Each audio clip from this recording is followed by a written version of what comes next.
Добрый вечер. А теперь о главном. Премьер-министр и исполняющий обязанности президента Садыр Джапаров провел сегодня большую пресс-конференцию, рассказав о сделанном им за месяц и планах на ближайшее будущее. Утром спикер парламента Талант Мамытов сообщил в парламенте, что Джапаров не сегодня, так завтра сложит в себя полномочия, чтобы участвовать в президентских выборах, намеченных на 10 января. Джапаров стал исполняющим обязанности главы государства 16 октября. В связи с этим многие, причем даже юристы, называют его узурпатором. По другим признакам некоторые даже связывают его с организованным криминалом. Особенно открыто об этом пишется и говорится в некоторых СМИ некоторых зарубежных стран, которые, видимо, имели на последствия событий 5-6 октября свои серьезные виды. Многие кыргызские журналисты и даже эксперты повторяют подобные высказывания, дополняя их своими предположениями, однако неоспоримых доказательств не приводится. Сам Джапаров называет такие обвинения частью широко организованного против него черного пиара и отрицает, что связан с криминалом. По его словам, как раз наоборот, он будет жестко бороться с криминальным миром и установит справедливость. Связывают с криминалом меня только потому, что я некоторое время провел в заключении. Меня осудили несправедливо. Вы все это прекрасно знаете. Но я же там не был в общаке. Я же с ним не связался. Насчет криминала мы уже поставили задачи. Если кто-то из них или из прошлых будет сидеть на доле, если они будут получать доли в предприятиях или бизнесе, надо их находить и сажать. Я пришел во власть, чтобы установить справедливость, чтобы установить законность. Так ведь? Я это должен сделать. Пусть меня любят или ненавидят. Мне все равно, но я должен установить справедливость, я должен установить законность.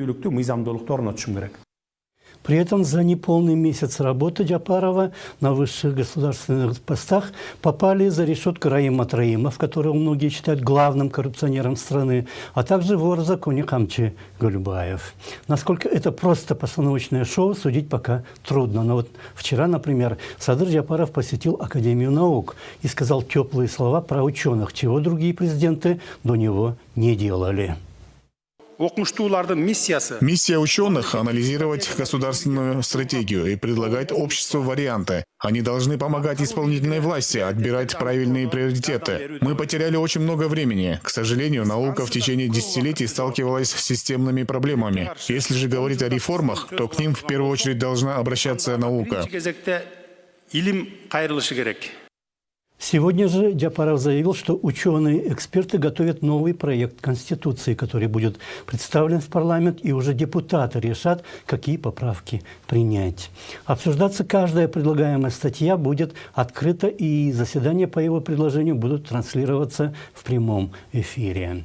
Джапаров также сообщил, что никакой узурпации власти нет, никакая диктатура не устанавливается и не будет. Вы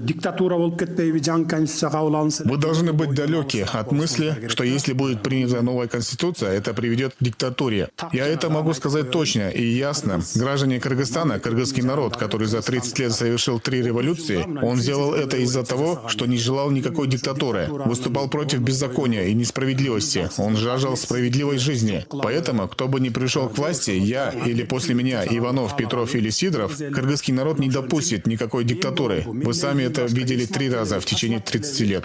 Кыргыз эли муну диктатурага жол бербесин өзүңүздөр 30 жылдан бери 3 жолу көрдүңүздөр. Отвечая на вопросы, Джапаров коснулся и многого другого, например, проблем приграничных территорий и делимитации границ, возвращения трудовых мигрантов из России, состояния межэтнических отношений и жизни национальных меньшинств, про его недавнюю поездку в Баткен, Ош и Джалалабад, про которую многие уже говорят, что это была предвыборная агитация, про сбор средств для выплаты внешнего долга и других проблемах.